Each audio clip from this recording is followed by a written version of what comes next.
Liton Kumar Das out হয়ে ফিরছেন, তবে ফেরার আগে খেলে গেছেন ৪৭ বলে ৭০ রানের এক ইনিংস। এবং এই মুহূর্তে চট্টগ্রামের জহুর আহমেদ চৌধুরী স্টেডিয়ামে গর্জন উঠছে লিটনের নামে, সবাই চিৎকার করছেন লিটন লিটন। লাস্ট বলটাও যখন খেলছিলেন তখনও দর্শকরা লিটন নাম করেই চিৎকার করেছেন।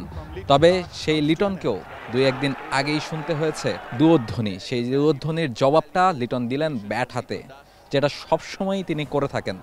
দলের হয়ে রান করেন, দলকে ম্যাচ জেতান এবং রান করেই এই সকল দুয়োধ্বনি, সকল সমালোচনা এবং সকল আলোচনার জবাব লিটন দাস দিয়ে থাকেন, যেটা আজকেও তিনি করেছেন। শুধু ৭০ রানের ইনিংসই লিটন খেলেননি, এবারের বিপিএলে ৩০০-র বেশি রান করা ব্যাটারদের মধ্যে একজনও লিটন দাস হয়ে গেছেন। এর আগে এই কাজটা করতে পেরেছে একমাত্র তারই আরেক সতীর্থ তানজিদ তামিম এবং রাজশাহীর ওপেনার এনামুল হক বিজয়। এরপর লিটন দাসও কিন্তু আজকে ৩০০ রানের যে মাইল ফলকটা সেটা ছুঁয়ে গেছেন এবং সেটাকে পেরিয়ে গেছেন। সর্বোচ্চ রান স্কোরার দৌড়েও কিন্তু তিনি আছেন, ২ নম্বরে পৌঁছে গেছেন। ফলে লিটন দাস যেভাবে ব্যাটিং করছেন এবারের বিপিএলে, কিছুটা অ্যাপ্রিসিয়েশন তো তার পাওয়ারই কথা ছিল। শুধু তাই কেন, কিছুদিন আগেও একটা সেঞ্চুরি করেছেন, ১২৫ রানের অপরাজিত ইনিংস খেলেছেন, তার আগেও ৭৩ রানের একটা ইনিংস খেলেছেন, আজকেও ৭০ রানের ইনিংস খেলেন, বিপিএলের সর্বোচ্চ রান স্কোরারদের মধ্যে একজন। তার আগেও যদি আপনাদেরকে একটু মনে করিয়ে দিতে চাই, বাংলাদেশ যখন ওয়েস্ট ইন্ডিজে গেল টি-20 সিরিজ খেলতে, নেতৃত্ব দিলেন দলটার তিনি এবং দলকে ৩ ম্যাচের সিরিজে ৩টাই বাংলাদেশ জিতেছে এই লিটন দাসের নেতৃত্বে।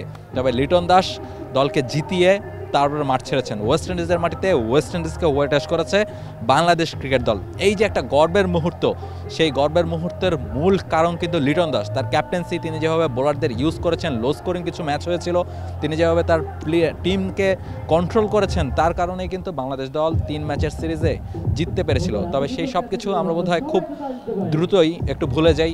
কখনো কখনো আমরা প্লেয়ারদের উপর একটু বেশি হার্শ হয়ে উঠি, কখনো কখনো প্লেয়ারদের উপর আমরা আমাদের যে আবেগ, ক্রিকেটের প্রতি যে ভালোবাসা আছে সেটা একটু বেশি নিংড়ে দিই, ঘৃণাটাও বোধহয় একটু বেশি প্রকাশ পায়। সমালোচনা নিশ্চয়ই হবে যখন লিটন রান করবেন না, লিটন যখন ব্যাট থেকে রান আসবে না তার ব্যাট থেকে, তখন আমরাও সমালোচনা করি।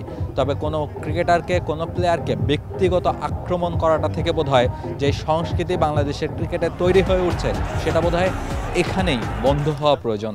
না হলে দেশের ক্রিকেটাররা বাংলাদেশের হয়ে খেলতে, দলের হয়ে খেলতে অনুপ্রাণিত হবেন না, কিংবা তারা হয়তোবা সেই মোটিভেশনটা, সেই ভালোবাসাটা অনুভব করতে পারবেন না। দর্শক এবং ক্রিকেটারদের মধ্যে যে একটা মধুর সম্পর্ক, যেই ভালোবাসার সম্পর্ক, যেই আবেগের সম্পর্ক, সেটা আসলে আরও অনেক বেশি লম্বা হওয়া প্রয়োজন, আরও অনেক বেশি গভীর হওয়া প্রয়োজন। সে কারণেই মিউচুয়াল রেসপেক্টটা খুব বেশি ইম্পর্ট্যান্ট। সমর্থকরা ক্রিকেটারদের সম্মান জানাবে, ক্রিকেটাররাও সমর্থকদের সম্মান জানাবে, কারণ ক্রিকেটারদের ছাড়া সমর্থকরা পরিপূর্ণতা পায় না, আবার সমর্থক ছাড়াও একজন ক্রিকেটার তার ক্যারিয়ার পরিপূর্ণ হয় না। ফলে দুটোই ক্রিকেটের জন্য খুব বেশি জরুরি এবং দুটো একসাথে এগিয়ে গেলে এগিয়ে যাবে বাংলাদেশের ক্রিকেট, এগিয়ে যাবেন লিটন কুমার দাসরা। জহুর আহমেদ চৌধুরী স্টেডিয়াম থেকে রাহুল রায়, T Sports. Bangladesh premier league ২০২৫, ৭টি দলের জমজমাট লড়াইয়ে মাতবে পুরো দেশ। দেখতে চোখ রাখুন টি স্পোর্টস নেটওয়ার্কে।